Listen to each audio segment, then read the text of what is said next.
Welcome to Broncos Country Tonight. We've got a big show for you tonight. Nick Vanette's going to join us in the next segment. Plus, we're going to talk to Steve Atwater about Pat Shurmur and the running backs. But first, Ben, let's talk about the tight ends, and specifically Noah Fant. Now, you said on Broncos Country Tonight, the radio show, that you thought he was the receiver to watch in this offense. And you even, I think at a couple of points, even recalled, hey, look, he could be George Kittle. He could be Travis Kelce in this league. But those guys get average targets around 140 per season. This last year, you saw only 66 targets for Noah Fant. So I guess, where do you see that explosion coming for Noah Fant, especially given all the amount of talent on this team right now?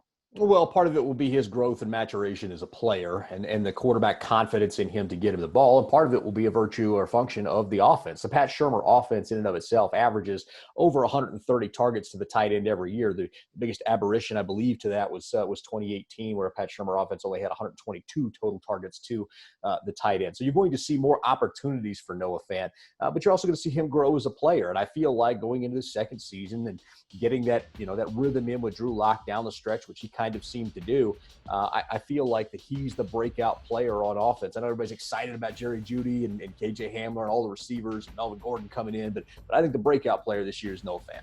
It's kind of interesting, too, because you're right. Going back to the Giants with Evan Ingram, he had 64 targets in his first season. He had 68 last year in limited snaps. I think he only played like half the season, so you could kind of extrapolate that out. Almost 130 targets for him. So is that kind of what we can expect in year two, or are you thinking this is more like a 2021 thing? Because I know on the show we talked about over the next couple of years with the offense, because, again, this is going to be a little bit of a learning process. I think this year, if I were a wagering man and I'm putting money down, I would put money down on Noah Fant being the breakout guy this year.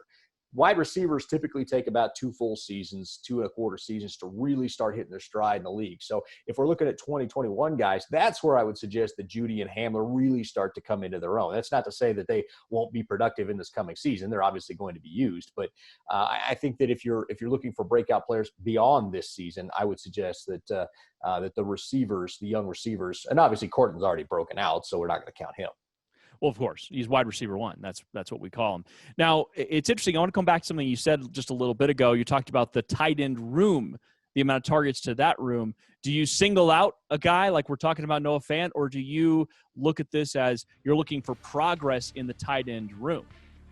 It's kind of interesting. If you look at the distribution of targets in Pat Shurmur's offense, tight end one typically gets about 65 to 70% of the overall tight end targets, and then tight end 2 usually gets about 20-25, and tight end 3 will pick up the whatever's left over there. So I think that Fant's going to get the lion's share of what those targets are going to be, just by virtue of how Pat Shurmur's always done things, and Noah Fant's a heck of an athlete out there to be throwing to. I think you're going to see see a 3-way split. Whatever tight ends ultimately are the 3 to make this roster, whether that's Fant obviously is going to make the roster. Nick Vanette, they made a monetary investment. You figure he will as well.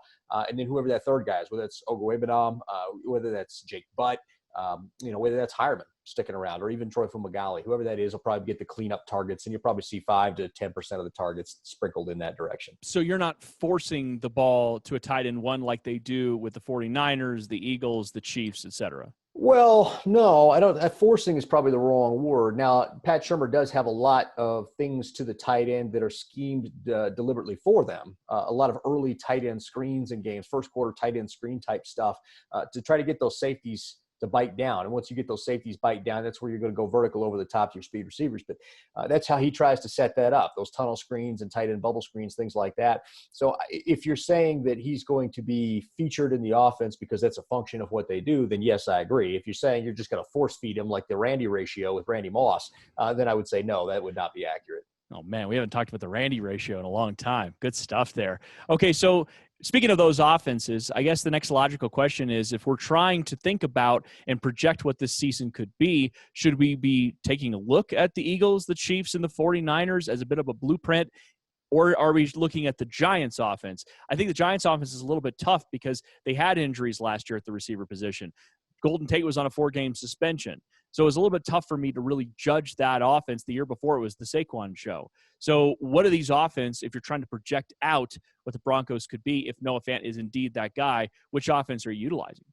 Well, there are concepts that the Kansas City Chiefs, the Philadelphia Eagles use. I think those are the closest to what you're going to get out of this offense. Obviously, there's some personnel differences. The Broncos don't really have a Tyreek Hill, although they're hoping to have one in KJ Hamler and have him develop into that speedy receiver. But in terms of concept and what you see, the West Coast offense incorporates, quite a bit of the NFL right now, but we just got rid of the second most popular version, which is the wide zone, the Shanahan version, that kind of thing. We're kind of gearing more towards the Andy Reid version now with Pat Shurmur, who's an Andy Reid disciple. So I think those two teams are probably the ones you really want to take a look at.